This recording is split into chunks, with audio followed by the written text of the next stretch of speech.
এটা সম্ভব নাই সামান লাভ করে সামান দিবি না ওরা মারবার চলছে না কাতারত সামান টামান কিছু নষ্ট নিতে মেসেজ দে হ্যাঁ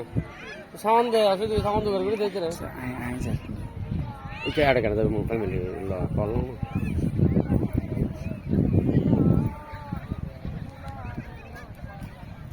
এটা আইন না এটা ফ্যামিলি কাম তো কেন যাবে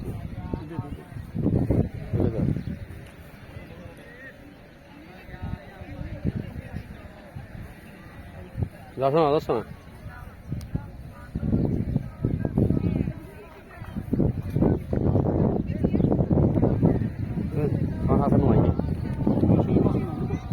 শোল মাছ